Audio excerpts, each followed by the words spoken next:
Hey, YouTube. I know I'm a little late on this, but it's okay. Let's get straight to it. Shout out to my man Patrick CC, man. It's been a minute too. I hope he's doing good. Comedians will make you laugh. The best comedians will make you laugh at things you are not supposed to laugh at. Iconic comedians will transcend the punchlines, challenge societal norms, transgress established boundaries, and continue to share their thoughts despite an uproar of negative criticism. Dave Chappell is an iconic comedian, but he did not get there easily. There have been numerous attempts to silence Dave, whether it was a heckler, an angry journalist, or a multi-billion-dollar organization. But Dave was never willing to compromise his integrity. Not for one man. No, because people just don't care for what he got to say, and it's not. I don't like that, bro. Oh, it's just jokes. It's just comedy. I don't get it. Maybe. His big break in Hollywood was when Universal Pictures bought a movie Dave and Neil Brennan wrote called Half-Baked. It's a silly stoner comedy reminiscent of Jay and Silent Bob that wasn't a huge hit, but the movie did. Yeah, do you like Dave Chappelle? Ayana, you like Dave Chappelle? That's the comedian, right? Yeah. I mean, I don't really have much of an opinion on him. Okay. What about any comedian? Not really. No. Okay. Grossed $17 million against a $7 million budget and has become a cult classic since. 24-year-old Dave wasn't fully happy with the way the film came out, but he was extremely proud to have his movie on the big screen at such a young age. From there, he started pitching a television show to various networks. Fox was interested, but they worried the show casted too many black people. More specifically, they thought the female star of the show wasn't funny, and they wanted Dave to recast her to a white actress. Dave simply denied, because this particular sitcom was based on his life, and he grew up in an all-black household. A few days after that meeting, Variety posted an article that claimed he was playing the race card. Dave said, "This network built itself on black viewers, and what they're saying is white people are narcissistic. They don't want to watch black people. They want to watch themselves. It tells every black artist no matter what you do, you need whites to succeed." Fox claims they were making a light suggestion to add a different perspective, a point of view that allows a larger audience to appreciate it. Most young people in the industry would just accept the request of a major corporation, but Dave was unashamed of his decision and was willing to tell the world exactly how he felt. "I felt like I was beaten up and completely degraded," he said. "It's disgusting, and it made me want to vomit." It pretty much took Dave one bad experience to know this whole Hollywood thing is overrated. To make matters worse, his father was on his deathbed. While traveling back and forth from LA to Ohio, he realized how much he loved the small town of Yellow Springs. He describes it as something so real in contrast to Hollywood's powerful illusion. Dave purchased a farm out in the town with 3,000 people because he can focus on his family and friends. He can have real, genuine interactions with people who aren't trying to gain something from him. Sadly, his father passed away at the young age of 59. William David Chappell III was a veteran, college professor, and an organizer in the civil rights movement in Ohio. Although young Dave lost the man he would go to for all of his advice, he knew that his father would want him to stand up and speak out for what he thought was right. Dave was not going to let anyone walk all over him, because Comedy Central was about to try their best at controlling him. Dave was convinced that after his father had passed, he was done with show business, and he was just going to do stand-up. His first hour-long comedy special, Killing Them Softly, released on Why'd he do that? HBO, and many consider this to be one of the best stand-up specials of all time. People knew Dave was a generational talent. He knew it. He could not give up on this dream. He started writing a variety show with various skits and sketches that were personal and relatable to the common man. He knew he had something big, and after a few years in 2003, he decided to pitch a new show titled The Chappell Show, which got picked up by Comedy Central for 2 seasons. The Chappell Show is regarded by many as the greatest sketch comedy show in history. Dave would open the show performing stand-up to a live audience and then shift the joke into a pre-recorded sketch. All of his bits were rooted in a great deal of irony, basically conveying the exact opposite of what you would expect, like this employee training video that teaches you exactly how to get fired. Oh my God. Getting to work. I love this. First of all, never show up on time. He created characters that would earn die-hard fan bases, like Tyrone Biggums, who was, well, pretty much just a crackhead, or Clayton Bigsby, the world's only black white supremacist. Due to his blindness, he didn't know that he was actually black. Sometimes his characters were just over-exaggerated versions of real people, like Lil Jon or Rick James. I'm Rick James. Enjoy yourself. Edgy isn't even a good enough word to describe Dave's humor. He was way over the edge with some of these bits. The most shocking of them all was perhaps the Hard R family, a rich suburban white family whose last name is the racial slur. Morning, niggas.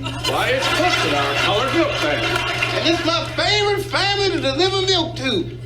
The niggas.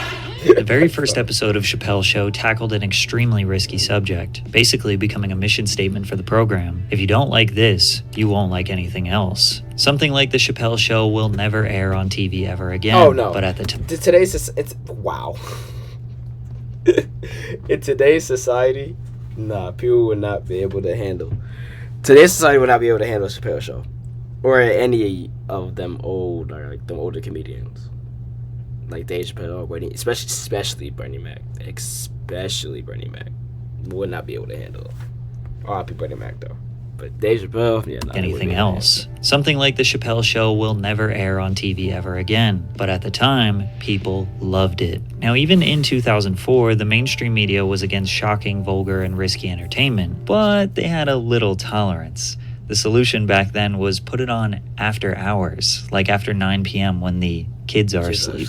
The Chappelle show averaged 3.1 million viewers per episode in 2004, just shy of Saturday Night Live's 3.7 million. However, Dave's impact on culture at that time far exceeded SNL. He was a superstar comedian at a time where comedy was missing superstars. Dave's show saved Comedy Central from failing and made them a ton of money. Chappelle Show Season 2 Uncensored has broken both the first day and 7-day sales records for TV on DVD, with close to 500,000 units sold on its May 24th release date and more than 1.2 million units sold in its first week out in the market. Chappelle Show Season 1 Uncensored, released last year, is the best-selling TV on DVD title with close to 3 million copies sold. Because of the first 2 seasons' undeniable success, Comedy Central offered Dave a whopping $50 million for a new season, but instead, he walked away. Like many people who are new to the entertainment industry, Dave signed a contract that he didn't fully understand. Of course, he hired a lawyer, but ultimately he knew this show was great for his career and he would make good money. What could possibly go wrong? Dave says he never got paid for the Chappelle show because the contract said Comedy Central didn't have to pay him. This contract also said that they have the exclusive right to use the name and likeness of the artist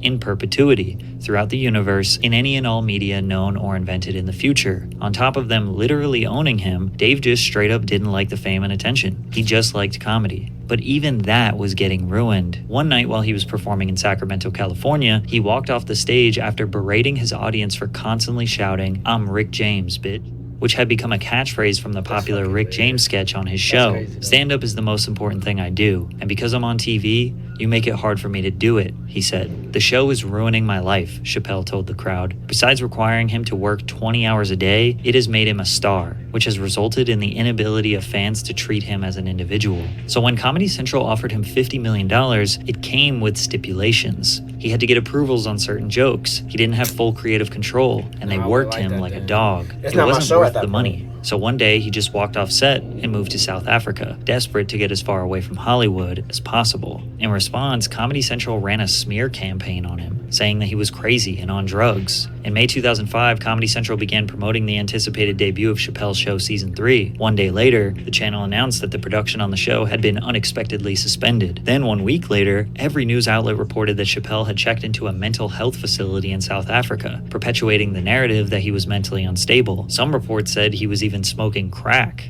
I was freaked out, man, with the fame thing and being called crazy and drug addict and all these things. Scared me. You know, just being treated that way. Like I'm not a person anymore. You say this shit about me in front of my children, and you know, who the f do these people think they are? And they don't know what happened. You know, Dave's exit from the $50 million deal was one of the most profound statements in pop culture history. He was already mega famous, but ironically, this exit made him even more famous. One 2006 article said, "These days, if Dave Chappell merely catches a cold, it winds up in the media or on the internet." He fired back, saying he was not on drugs and he was not crazy. In fact, he was the most level-headed person out there, denying money for his sanity. "I'm not in a mental facility. Everyone around me says, 'You're a genius, you're great, that's your voice.' But I'm not sure they're right." You hear so many voices jockeying for position in your mind that you want to make sure you hear your own voice. So I figured, let me just cut myself off from everybody, take a minute and pull a Flintstone, stop a speeding car by using my bare feet as the brakes. Hollywood just couldn't fathom that someone who became famous would choose to abandon that lifestyle. He did make a short reappearance at the 48th Grammy Awards where he received a standing ovation. Right in front of the entire industry, Dave told them how he didn't want to be there. The only thing harder than leaving show business is coming back. Later that evening, he went to an after-party held at the home of the legendary artist Prince. Instead of talking to Mariah Carey, Common, or industry powerhouses, he sat in a chair on the back patio, only conversing with people who wanted to. He looks like he is hiding from his peers, hiding from the attention, hiding from the part of himself that is a major star. Dave said, "This ain't really my thing." After that night, Dave realized it was time to disappear, and he did just that. And nobody really heard from him for many years. What did you do for those 10 years? It was a humble existence. I had young children. I was raising my kids. I was living a suburban life. And then every once in a while, I get this feeling like I'm the Ryan being gay. Okay. funniest guy. I got to get out there. And I would like fly to Denver, do a week in Denver or something. And that's when you would read I was doing like these 6-hour shows. I performed like I was desperate for it. I loved it. Yeah. He rode across the country on a motorcycle, focused on raising his children, maintained good standing relationships with his friends. He lived an extremely normal life, just like me and most of you watching this video. Dave would only make selective appearances from 2005 to 2016. He had a few random stand-up performances here and there. One of them even broke a world record. A 6-hour and 7-minute set at the Laugh Factory became the longest comedic performance in history. He performed at the Oddball Comedy Tour in 2013, doing large arenas around the country. In Hartford, Connecticut, he was booed and heckled during his entire set. Until he left the stage saying this crowd was the worst one he had seen in his whole life. This bomb made Dave realize he was rusty, and he needed to get back to being funny again. So in 2014, he made a grand comeback by headlining 10 nights at New York City's iconic Radio City Music Hall. The buzz surrounding his return grew as he was interviewed on various late-night talk shows. Dave rocked the sold-out crowds every single night, selling over 60,000 tickets in total. These unforgettable shows marked his official return to the spotlight after his prolonged absence. Dave achieved legendary status just from his Comedy Central show and one stand-up special. The comedy community as a whole was honored to have him back. He hosted Saturday Night Live during election weekend when Trump won in 2016. Donald Trump, he did it. He's our president. I feel bad saying it. I'm staying in a Trump hotel right now. I don't know if he's gonna make a good president, but he makes a swell hotel suite, I'm gonna tell you that. Housekeeping comes in the morning and cleans my room, and I just, hey, good morning, housekeeping. Grab a big handful of pussy, say, boss said it was okay. Citizens feared that the new president was going to destroy this country. Dave was skeptical, but ended his monologue with this message. I'm wishing Donald Trump luck, and I'm gonna give him a chance, and we, the historically disenfranchised, demand that he give us one too. Thank you very much. Netflix announced that they would be hosting Dave for 3 specials, in which he would be receiving $20 million for each one. In a way, this can be seen as making up for the trouble he went through with Comedy Central. The Age of Spin was released on Netflix in 2017 and was met with good reviews. Months later, while headlining at Radio City Music Hall, he made multiple jokes about the transgender community. One in specific talks about Trump banning trans people from serving in the US military, in which Dave pokes fun and says that ISIS would be horrified to see trans women storming at them. Chappell says he doesn't understand trans people, but doesn't think that disqualifies them from being a human being that deserves a life with dignity and happiness and respect. He ended by arguing that sometimes he thinks the only reason all of us are talking about transgenders is because white men want to do it. If it was just black people and Mexicans like, hey y'all, we feel like girls inside, they'd be like, shut up, no one asked you how you felt. Dave received a lot of criticism, with many citing that it doesn't matter he is joking because they are rooted in bigotry and overgeneralizations, or they say he shouldn't joke about a topic he is uneducated on. This back and forth just perpetuated more jokes and commentary from Dave. It became a bulk of his material. You know who hates me the most? The transgender community. Despite the controversy, his comeback was receiving all the praise. In 2017, Chappell received a Grammy Award for Best Comedy Album for his first two specials, The Age of Spin and Deep in the Heart of Texas, and later that year would go on to receive an Emmy Award and another Grammy for Outstanding Variety Special for Equanimity. He also won the Mark Twain Prize for American Humor, but it was in 2019 where the backlash reached new heights. Sticks and Stones released on Netflix in 2019, and Dave didn't hold back on this one. Me Too, gun control, opioid crisis, cancel culture, and of course, the transgender community. He covered every hot button topic in one special. Sticks and Stones marks a shift. This performance felt way more like a piece of social commentary rather than stand-up comedy, at least in the first half. Now, I think this goes without saying, but comedy is extremely nuanced. Cherry-picking clips and bits can often remove the necessary context that sells a joke. NBC said that today's context-free Twitter culture is preventing Dave from thriving. You're either fighting President Donald Trump or you're a MAGA apologist. You're either believe all women or you're anti-Me Too, and that black and white world is not one in which Dave Chappell has ever operated, particularly now. Many people read headlines and tweets, then form opinions without actually digesting the material. However, even those who did fully digest the special still were not impressed. Sticks and Stones registers as a temper tantrum, the product of a man who wants it all: money, fame, influence, without much having to answer to anyone. Forbes chimed in with, Dave Chappell's Sticks and Stones tries too hard to offend. Comedians have always made jokes about current societal standards and political climates. Discussing societal issues mixed in with quips and bits make their performances relatable, but not too serious. Dave and many people in defense of comedy argue that nothing is off limits when it comes to jokes, but opposers pick and choose what is allowed to be joked about. At this point, we're re-entering a familiar cycle. Chappell releases a special on Netflix, he says something incendiary, it's quoted back to him in a headline, and Chappell reacts to the criticism in another Netflix special. But this isn't necessarily a bad thing. A comedian is not absolved from criticism, and critics don't have to think someone is funny. Well, I hope ain't no, man. When you could try to say that a comedian is having backlash and critics, and just could go and just criticize them, just gonna use that shit as fuel. And I really should go for everything. Just gonna use that shit as fuel for the next joke or the next skit, whatever. This cycle is a product of free speech, and any sane human understands both sides are allowed and should speak their mind. One person who knows that the most is Dave Chappell, who boycotted his own show because he felt like it. In 2020, Viacom, the owner of The Chappelle Show, licensed the show to Netflix and HBO Max without providing Dave with any compensation and without making him aware of the deal. He was aware that it was legal in the court of law, as it was stated in the contract he signed during the show's initial negotiations, but he saw the move as unethical. In a video released by Dave titled Unforgiven, he would ask his fans to boycott the show on HBO until he was paid, citing the ethical obligations of Viacom to pay him what he was owed. Since he had such a good relationship with Netflix, he was furious they did this to him because of how badly Comedy Central treated him. So you know what I did? I called them and I told them that this makes me feel bad. And do you want to know what they did? They agreed that they would take it off their platform just so I could feel better.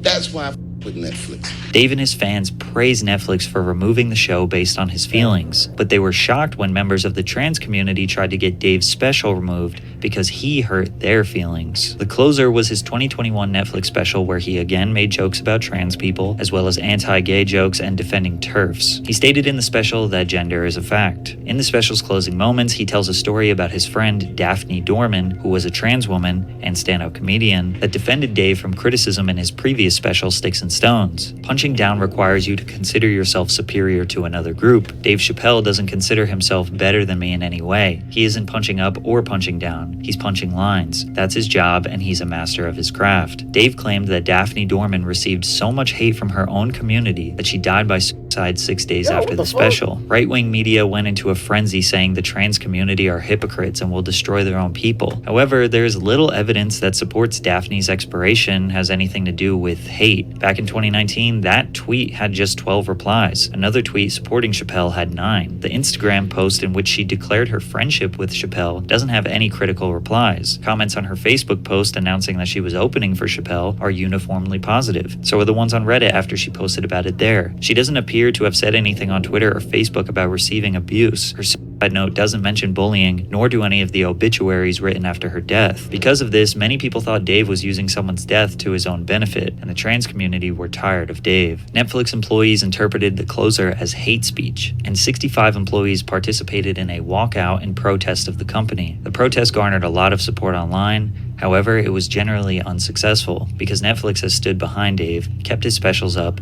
and continued to work with him in the future. Then things escalated to physical violence against Dave. Make some noise for hip-hop history.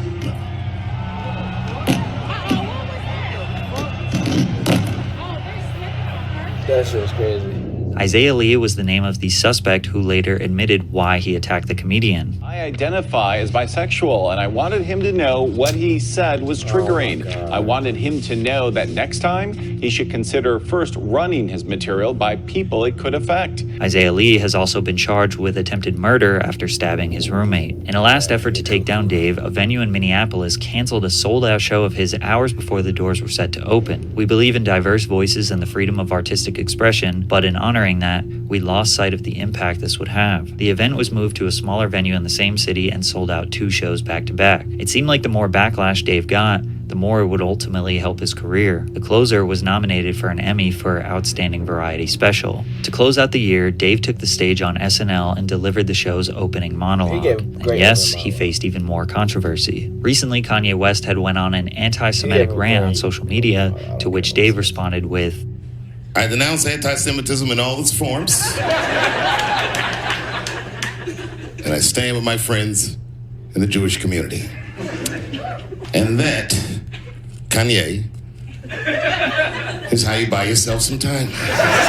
You know, the rules of perception. If they're black, then it's a gang. If they're Italian, it's a mob. But if they're Jewish, it's a coincidence, and you should never speak about it. Despite Dave obviously disagreeing with Kanye, his jokes entertain the possibility that some of what Ye said holds an ounce of truth, which led to even more critics calling Dave anti-Semitic. He ended the monologue with a message. It shouldn't be this scary to talk about anything. It's making my job incredibly difficult, and to be honest with you, I'm getting sick of talking to a crowd like this. I love you to death, and I thank you for your support, and I hope they don't take anything away from me. Whoever they are. Some people think that Dave's legacy has been tainted by hardcore transphobia, or trying too hard to be controversial. Even though his comedy has always towed the line as to what is socially acceptable, Dave has benefited greatly from free speech. He has gained hundreds of millions of dollars and diehard fans around the world, so it's only fair if his opposition can also speak up and voice their opinions and disagreements with his performances. All attempts to silence Dave have been proven unsuccessful, because no matter what, he will always get right back on that stage and speak his mind. Right. Ain't nothing. Okay, no, I don't want to watch that. That's Dave Chappelle for you, man. No one's gonna stop him from doing what he like to do. And you know, he's always been like that. I fuck with Dave Chappelle. I think he's funny. But some of the things he be saying be on some real shit though, so yeah.